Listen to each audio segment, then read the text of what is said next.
ጤና ይስጥልን የተከበራችሁ ውድ ቻናላችን ቤተሰቦች እንደምን አላችሁ? ወቅታዊ የዜና ጥንቅራችን ተጀምሯል። ከወዲሁ የሰዓቱን አበይት መረጃዎች ከዚህ እንደሚከተለው ማቅረብ እንጀምራለን። የሐኪሞች አመጽ ወደ ዩኒቨርሲቲ ተስፋፍቷል። ሚኒስትሩ አስፈራሩ። በሆስፒታሎች ሙሉ አድማ ሊደረግ ነው። መንግስት ከጤና ባለሙያዎች ጋር እልህ ተጋብቷል የሚል ወቀሳ ከየአቅጣጫው እየቀረበበት ነው።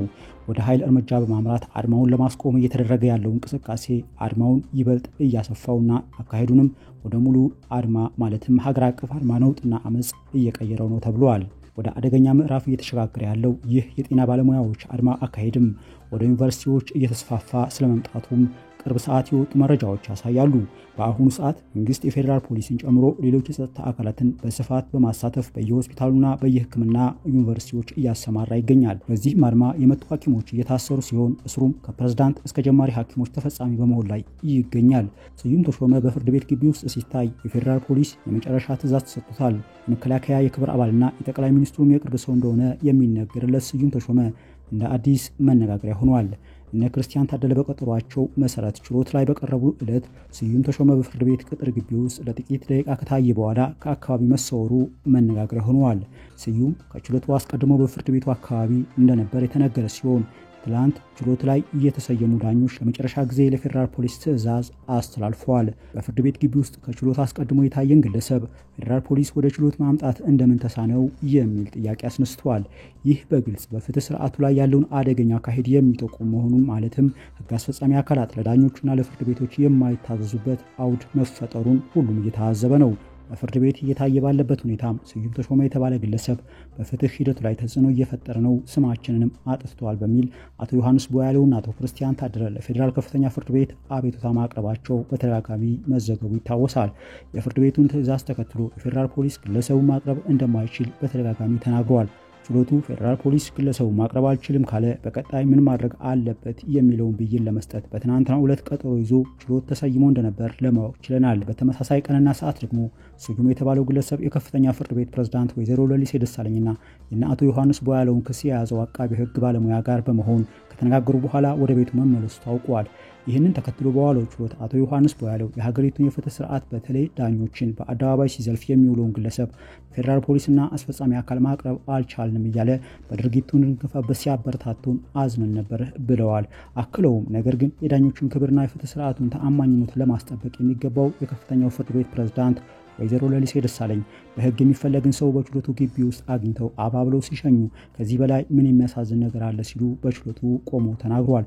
አቶ ዮሐንስ አክለውም ይሄ ችሎት ስዩምን እንዴት ማቅረብ እንዳለበት ሲያስብና ሲጨነቅ አለቃችሁ ደግሞ ደጅ ላይ ከግለሰቡ ጋር ሻይ ቡና እያሉ ነበር። እናንተም ከዚህ በላይ ብትሄዱ እንደኛ ታስራችሁ ቤተሰባችሁ ሊበተን ስለሚችል ብዙዋን አስቸግራችሁም ተዉት ብለዋል። አቶ ክርስቲያን ታደለ በበኩላቸው ትላንት ወደ ችሎት ስገባ ስዩምን አይቼው ነበር። ምናልባት የቀረበበትን ክስ ቀርቦ ሊከላከል መስሎኝ ነበር።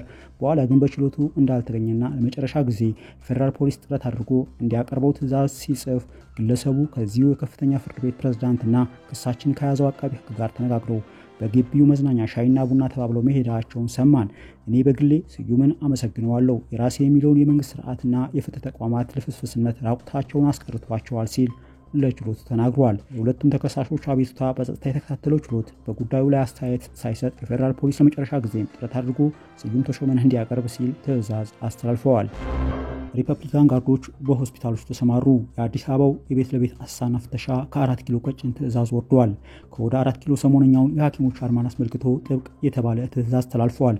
አብይ በቀጥታ የሚያዙት ኃይል ለግዳጅ አሰማርተዋል። ቀለቡም ትጥቁም ከ4 ኪሎ የሚሰፈርለት ይህ ኃይል በጠቅላይ ሚኒስትር አብይ ቀጭን ትዕዛዝ ሰሞኑን አድማ ለማስቆም በሚደረገው ጥረት ላይ ሁነኛ ሚና ተሰጥቶት እንዲሰማራ መደረጉ ታውቋል። ጠቅላይ ሚኒስትር አብይ አዝማሚያው ያላማራቸውና ወደ ሌሎች የሀገሪቱ አካባቢዎች ሊስፋፋ ይችላል ብለው የሰጉበት የአዲስ አበባ የሐኪሞች አድማ እንቅልፍ ነስቷቸዋል። ይህ ስለሆነም በዋነኛነት የአዲስ አበባውን አድማ መቋጠር ከቻልኩ ሌላው አያቅተኝም፣ የክልሎች አድማ መነሻው የአዲስ አበባው እንቅስቃሴ ነው በማለት ለፌዴራል ፖሊስና ለሪፐብሊካን ጋርድ ስምሪት መስጠታቸው ተሰምተዋል። እነዚህ ሁለት የጸጥታ አካላትም አዲስ አበባ ላይ የተጠናከረ የጸጥታ ጥበቃና ቁጥጥር እንዲሁም የአሰሳ ስራ እንዲሰሩ ታዘዋል። በዚህም ከብሔራዊ መረጃና ደህንነት ቢሮ ጋር በጥምረት የአድማው መሪና አከናዋይ ናቸው የተባሉ ሐኪሞችን እየለቀሙ ወዳልታወቀ ቦታ እንዲወስዱም አስፈላጊ ከሆነም የኃይል እርምጃ እንዲወስዱ በየመንግስት የጤና ተቋማት ምንም አይነት አድማና እንቅስቃሴ እንዳይደረግ እንዲቆጣጠሩ ታዘዋል። አድማው ወደ መምህራኑ እንዳያመራም አዲስ አበባ ላይ ላይ አስቸኳይ ስብሰባ እንዲካሄድ ያደረጉት አብይ የአድማው መሰረት የአዲስ አበባው እንቅስቃሴ መሆኑን በመረዳት በየከተማው ጠበቅ ያለ እርምጃ እየወሰዱ ነው። በዚህም በ4 ኪሎ ቀጭን ትዕዛዝ መሰጠቱን ተከትሎ ከፍተኛ የጸጥታ አካላት በመንግስት ሆስፒታሎችና የጤና ዩኒቨርሲቲዎች እንዲሰማሩ በመደረግ ላይ ናቸው። በኃይል እርምጃ አዲስ አበባውን አድማ በመቆጣጠር በመላው ሀገሪቱ የተፈጠረውን ስጋት ለማስወገድ የቆረጡት አብይ በጎን በጤና ሚኒስቴር አድማ በመቱና በስራ ገበታቸው ላይ ባልተገኙ የጤና ባለሙያዎች ምትክ በርካታ አዳዲስ ስራ ፈላጊዎችን በቅጥሩ እንዲቀጠር አዘዋል። የሐኪሞች አመጽ ወደ ዩኒቨርሲቲዎች ተስፋፋ። ሚኒስትሩ አስፈራሩም። በሆስፒታሎች ሙሉ አድማ ሊደረግ ነው።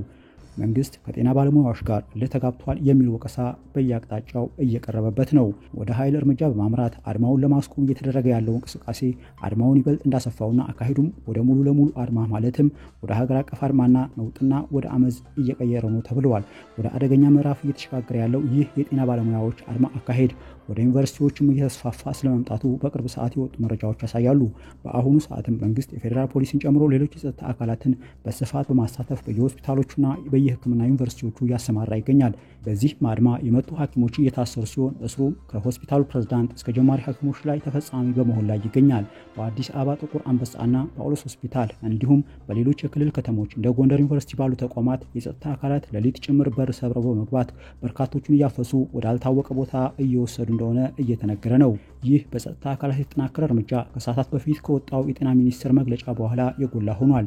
የጤና ሙያ የስራ ማቆም አድማ ከማይደረጉባቸው የስራ ዘርፎች መካከል አንዱ መሆኑን በግልጽ ተደንግጓል ያለው ጤና ሚኒስቴር በጽሁፍ ባወጣው መግለጫ መቼም እና በምንም ሁኔታ መቋረጥ ከሌለባቸው ማህበራዊ አገልግሎቶች አንዱ የጤና አገልግሎት ነው ያለ ሲሆን ዛሬን ጨምሮ ባለፉት ቀናት በመላው ሀገራችን በሚገኙ የጤና ተቋማት እንደ ወትሮ ሁሉ መደበኛ የጤና አገልግሎቶችም ለማህበረሰባችን ያለምንም መቋረጥና መስተጓጎል እየተሰጡ ይገኛሉ ሲል አነጋጋሪ መግለጫ አስነብቧል።